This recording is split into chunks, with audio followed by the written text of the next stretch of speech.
A weathered signal box stands against a backdrop of swirling fog and iron rails stretching into the English moorlands.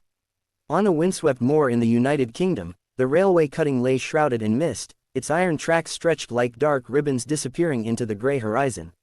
I arrived at the signal box during a waning April afternoon, drawn by reports of strange accidents and whispered omens. The solitary structure, perched on a moss-covered embankment, bore the scars of time, faded white paint peeling from the weathered timbers, rusted hinges creaking against the pull of the damp air. Inside, the signal man moved with deliberate precision, his eyes glinting beneath a deeply furrowed brow that spoke of countless sleepless nights. Lantern light flickered across a tangle of polished levers and gauges, each mechanism a solemn testament to the silent pact between man and steel. He greeted me with a curt nod, as though offering companionship against a chill no winter wind could sever. Rumor had it that he was haunted by premonitions, spectral visitations heralding catastrophe moments before each fatal derailment. My journalist's curiosity battled with an intuition that warned me against probing too deeply into his tormented mind. The air felt charged, as if hidden currents of grief and guilt pulsed beneath the signal box floorboards. Whispers of lost travelers and broken carriages lingered like a half-remembered dream, echoing through the thrum of distant machinery. Before the edge of twilight, I sensed something weigh upon our gathering stillness, an unspoken warning etched in the quiet clank of iron on steel. In that moment, as rain pattered against the single-pane window, I realized that I had crossed into a story where history and the supernatural intertwined. It was a tale of fate written in rivets and timbers, waiting to reveal its final signal to any who cared to listen. Thus began my vigil alongside the haunted signal man, poised at the boundary of dread and revelation. Shadows on the rails. The late afternoon mist clung to the embankment like a silent shroud, obscuring the iron rails beyond the small, weathered signal box. I first glimpsed the signal man through a lattice window, where his lean silhouette moved with precise, mechanical motions. He wore a threadbare waistcoat layered beneath a sooty coat that spoke of countless days spent surveilling the same stretch of track. His face was pale where the sinking sun failed to reach him, and his hollow eyes betrayed a longing I would soon come to understand. I introduced myself with a polite cough, but he scarcely glanced my way before adjusting a crimson disc by the levers. The machinery moaned with a faint rhythm, echoing the distant whistle of an approaching train that seemed to emerge from the heart of the fog. I offered him my card, hoping to break the silence hanging between the walls like a stubborn cobweb. At last, he halted his work and fixed me with a stare that was both curious and wary, as though I walked into a scene already set in motion. He spoke in low tones, his voice tinged with an accent shaped by the rolling hills and industrial clang of northern England. When I asked about the strange accidents that had marred this line, his jaw tightened, and he exhaled a breath that whispered of secrets. He explained that he was haunted by visions, phantoms that appeared before each calamity, shapes he could neither name nor banish. As he described the visiting specter, I felt a chill stride across the room, though the air remained still. A bell clanged somewhere beneath the floorboards, punctuating his words with a metallic urgency that set my nerves on edge. He spoke of premonitions that came unbidden in the half-hour before disaster, images of twisted wreckage and cries in the darkness. I pressed for more details, determined to treat his tale as matter for a modest article, but he shook his head in quiet desperation. It was clear he feared the very destiny etched into the rails, as though the iron tracks themselves conspired against him. When I rose to leave, the flicker of lantern light revealed the shape of footsteps pressed into the earth outside, vanishing into the fog. A lone signal man watches the tracks from a mist-laden cutting as dusk settles over the 19th-century English railway. The next morning, I awoke with the signal man's confessions weigh heavily upon my thoughts, the memory of his haunted gaze forging an unshakable curiosity. Rain pattered against my windowpane as I prepared to retrace my steps along the lonely track, determined to witness whatever apparition had so unsettled him. Upon my arrival, the signal box stood forlorn against a gray sky, its wooden beams bowed by seasons of relentless wind and ice. The signal man greeted me with a terse nod, his hands stilled, betraying a tension that made the carved wood beneath them seem fragile. He informed me that on the previous night, just as the iron bell, an antique relic, had tolled 7 times, the specter had appeared again. He described a tall figure robed in shadow, standing at the curve of the rail, wrists trembling as if shackled by some invisible force. According to his account, the ghost's motions were deliberate, almost ritualistic, as though it performed an act impossible for any living man. My skepticism wavered when he produced a fragment of red cloth, frayed at the edges, that he swore he had found where the spirit had paused. From the distance, a distant whistle broke the air. The approach of a train seemed to respond to his undying dread. I stepped outside to stand where he had stood and felt the current of premonition slip past me, cold as the whip of iron on steel. A faint wail rose above the drizzle, as though the earth itself cried out with sorrow, but the signs remained elusive and unseen. The signalman spoke again of voices carried on the wind, pleading for mercy in a language older than any modern tongue. He confessed to sleepless nights, visions replayed in ceaseless loops, each collapse of carriage and scatter of victims tattooed on his mind. At that moment, the rails thrummed with a distant pulse, an unspoken warning that echoed the dread lodged in his heart. We watched the fog gather at the bend, fingers of mist weaving between the sleepers with deliberate patience. I realized that the machinery of prophecy and fear had entwined themselves around the signalman's life, as unbreakable as the iron rails underfoot. When the train's light finally emerged, a piercing glow swallowed the cutting and revealed two figures, one living, one long departed. In the days that followed, I returned once more to the crestfallen box, resolved to stay through the midnight watch if only to shield him from some unseen peril. The signalman's eyes glowed with relief at my company, and for a fragile moment, he seemed nearly at ease, as though my presence could stave off the night's horrors. Yet as the clock neared 6:30, half an hour before the usual hour of dread, his muscles tensed, and he clamped both hands on the signal lever. A sudden gust of wind rattled the lantern glass, sending flickers of silver light dancing across the walls and illuminating his ashen face. He hissed a whispered warning, urging me behind the safety of the thick door, but I refused to cower when he needed an ally.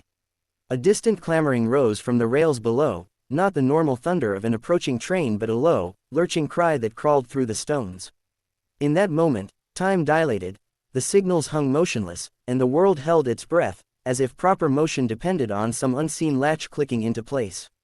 I sensed a form drifting into the pale beam of the lantern, shrouded in tattered finery that clung to a silhouette bent with silent lament.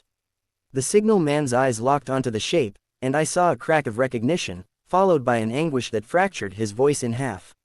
An otherworldly chorus of whispers swirled around me, each syllable torn from the depths of regret and loss, summoning me toward the rail. I reached out to drag the signalman to safety, but he recoiled, murmuring that some tragedies could not be interrupted. The specter paused at the edge of the cutting, its head tilting in a whisper of rusted iron, before advancing toward the line. I heard the grinding of steel on steel, a sound that foretold calamity but moved in impossible counterpoint to the flicker of the lantern. In the final instant, the ghost raised a pale hand, beckoning the oncoming train into a grim rendezvous that would be ridden on every sleeper. The signalman screamed a warning that tore through the stillness, and the only answer was the wrenching roar of metal colliding with fate. When I recovered my senses, the rails lay silent, the mist swallowed the aftermath, and the signal box door hung open like a wound. The signalman was gone, only his lamp remained, its flickering beam searching the darkness for a master who would never return.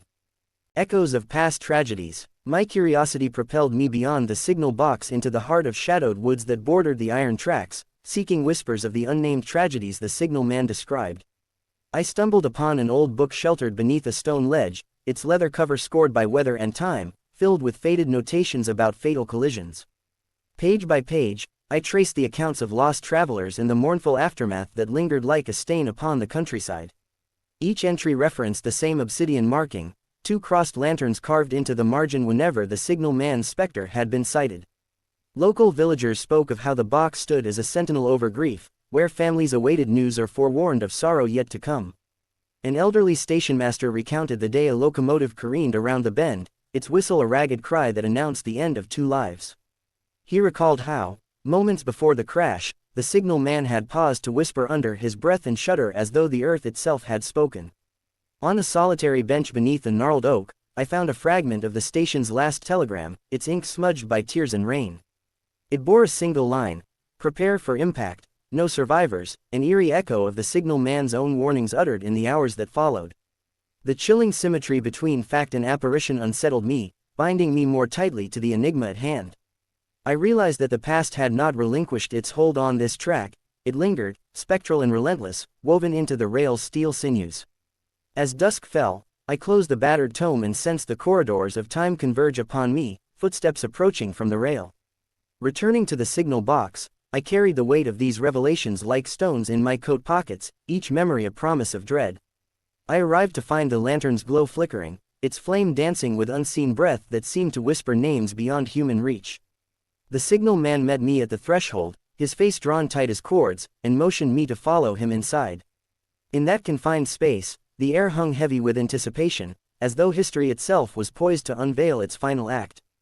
A dimly lit lantern reveals the silent machinery within the old signal box as night descends. Night deepened around us, and the signalman leaned close, his whisper trembling like the flame that danced between us. He recounted the strangest occurrence he had witnessed. The specter's arrival coincided with a sudden drop in temperature, a freeze that solidified every drop of moisture around him. I watched frost bloom on the window panes, delicate ice fractals that mirrored the pattern of terror etched into his eyes. He described hearing voices that spoke of unfinished business, of a soul tethered to the steel rails until justice was served. Each time he attempted to trace the origins of the voice, it dissolved into a rush of static sound, like a telegraph line sputtering under stormy skies. He had questioned local lore and dismissed enchanted curses. Instead, he suspected that some grievance had been bound to the iron itself. At one turn, he tried to place the ghost in context, comparing it to tales of engine spirits or lamplight phantoms, but none matched its solemn presence. I asked if he believed the specter sought retribution or release. He paused, then admitted he had neither answer nor hope. Outside, the rails hummed with a low resonance, a hum that connected the past accidents to the present hush. I offered theories of electromagnetic anomalies or residual energy, but he shook his head, convinced that the phenomenon was beyond the reach of science. Silence stretched between us until the lantern guttered, and he bolted upright, eyes drawn to a distant shape moving in the haze. We leaned together at the window, breath held, as a pale figure emerged from the mist, its hand raised in a gesture both sorrowful and insistent. The signalman crossed himself and whispered a litany I did not recognize, as though calling upon an authority older than faith. The ghost paused at the edge of vision, its form shivering, then stepped back, dissolving into the blur of night.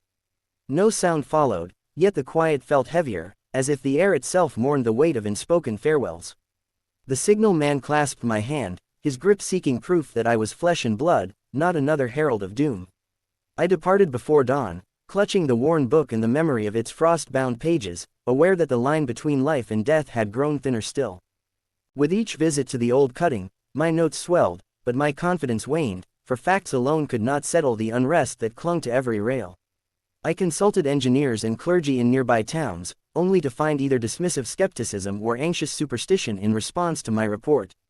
One by one, the pieces refused to coalesce, floating free like cinders in an unquenchable fire of unanswered questions.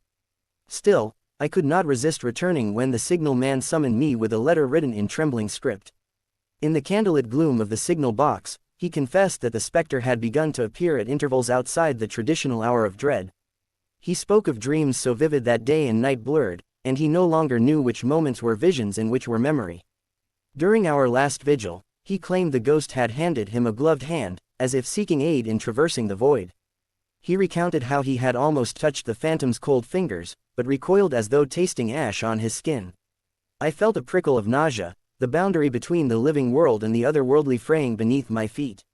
He confessed his fear that this entity did not herald death but demanded an interaction he could not refuse.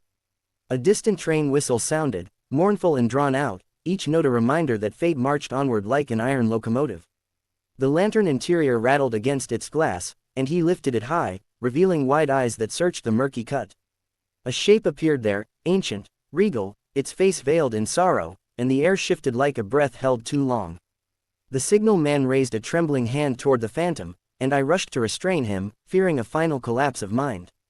But he released me and stepped toward the edge of the platform, as though drawn by an unseen current that defied mortal restraint. The lights of the signal box flickered, plunging us into two oscillating states, shadow and flame, until a final stutter of the lamp left us in absolute darkness. In that hollow moment, I felt the weight of countless souls pressing upon us, and I knew we were standing on the threshold of irrevocable change.